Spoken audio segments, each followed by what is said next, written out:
I was locking the door for the last time when the bell rang. That sound, thin, desperate, like a heartbeat refusing to quit.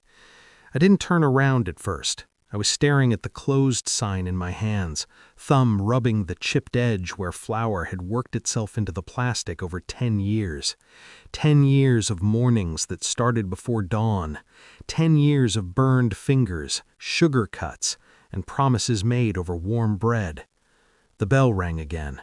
"I'm closed," I said, my voice flat, already halfway gone. "I know," a man said, old, breathless. "Please."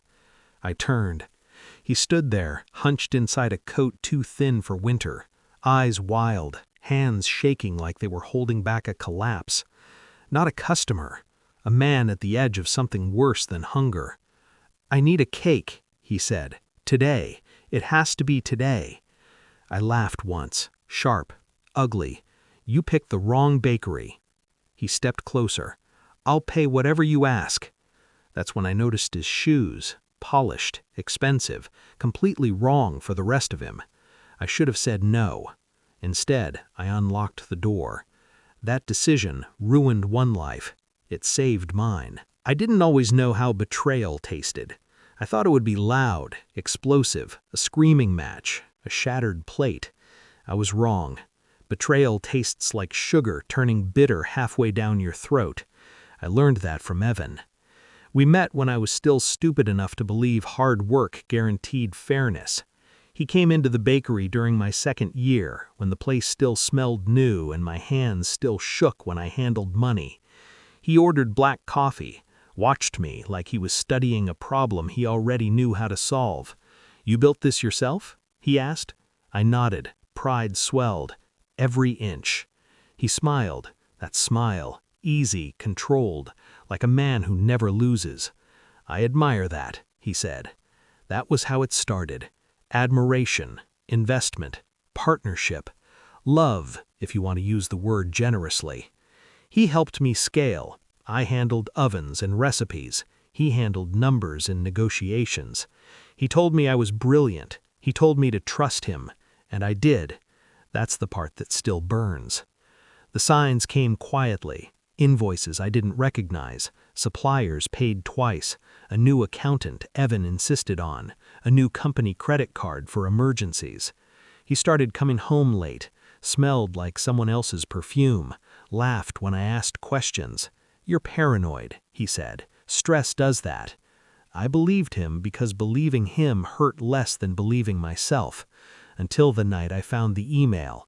Not romantic, not explicit, worse. A spreadsheet, my bakery listed as collateral, my name missing from the ownership column, Evan's signature everywhere. I sat on the kitchen floor with my back against the cabinets, rereading numbers until they stopped making sense. My heart didn't race, it slowed, like something inside me went cold and precise.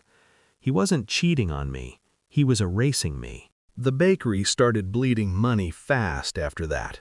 Rent tripled, loans called in, equipment repossessed. Evan told me not to worry. "Temporary," he said. "I'll handle it." He already had. By the time I realized what he'd done, I owned nothing but debt and a dying business. He owned the brand, the recipes, the future. He left 2 weeks later. "I'm sorry," he said, not sounding like it. "This just isn't working." I didn't cry. I watched him walk out like I was already watching a memory. That was the moment I stopped reacting. That was the moment I started planning. The old man watched me frost the cake like it was a miracle. Vanilla sponge, buttercream, simple, honest. His hands trembled the entire time. "It's my birthday," he said. "My family, they forgot." I didn't ask questions. Questions slow things down. When I handed him the box, he pressed cash into my palm. Far too much. "You don't have to," I started. "Please," he said, "let me." Our eyes met. Something passed between us. Recognition, maybe, or respect. When he left, I locked the door again and leaned against it, the smell of sugar thick in the air. I told myself I did it because I'm kind. That wasn't the truth. I did it because I wanted to remember who I was before Evan taught me how disposable loyalty could be. The next morning I was sitting behind the counter, staring at a final notice from the bank when the bell rang again. She walked in like she owned the place. Mid-30s, tailored coat, eyes sharp enough to cut glass. She looked around slowly, taking everything in. The cracked tiles, the tired display case, me. "My grandfather told me about you," she said. I said nothing. "He said you stayed late," she continued, "that you didn't ask questions, that you didn't flinch." She smiled then, not warmly, precisely. "My name is Lena," she said, "and I'd like to make you an offer." I finally looked up. "Go on." She slid a card across the counter. No company logo, just a number. "I own properties," she said, "businesses, quiet ones. I invest in people, not brands." I laughed. I couldn't help it. "I'm bankrupt." She leaned closer. "You were robbed." The word landed heavy. "I know what your partner did," she said softly. "I know how." My pulse didn't spike. It steadied. "What do you want?" I asked. "To see what you do next," she said, "with the right leverage."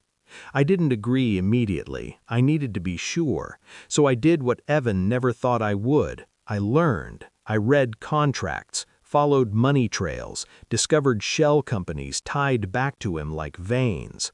Lena's people confirmed what I already suspected. He'd done this before. Different cities, different partners, same pattern. He didn't just betray, he harvested. That knowledge didn't make me angry, it made me patient. The offer was simple. Lena would buy the debt, quietly, restore ownership to me, fund the bakery's revival. In return, I would let her use my story as bait. Evan wouldn't resist coming back. Men like him never do. They orbit what they believe they own. "I don't want him hurt," I said. She smiled. "Of course not." She never said ruined. She didn't have to. We reopened 3 months later. New paint, same soul. The press loved the comeback story, the betrayed baker, the resilient woman. Evan watched from a distance. I could feel it. Then he walked in. Same smile, older eyes. "Didn't think you'd survive," he said. "I didn't," I replied. "I adapted." We talked, we laughed, we remembered things that never mattered. He asked about partnership again. I said maybe. That was all it took. The trap wasn't dramatic. No shouting, no confrontation, just contracts. Documents Evan signed without reading because he never read anything he thought he understood. He invested, borrowed, leveraged. Lena's companies closed around him slowly. When it was over, he owned nothing. No bakery, no brand, no reputation. His accounts froze, his partners vanished, his past caught up. He came back one last time. This time he looked small. "You did this," he said. I nodded. "Why?" he asked. "I loved you." I leaned in, voice steady. "No," I said, "you consumed me. There's a difference." He left without another word. The bakery is full now. Mornings are loud again, warm, real. Sometimes I still smell sugar turning bitter, but now I know the difference between kindness and weakness. I helped an old man because I chose to.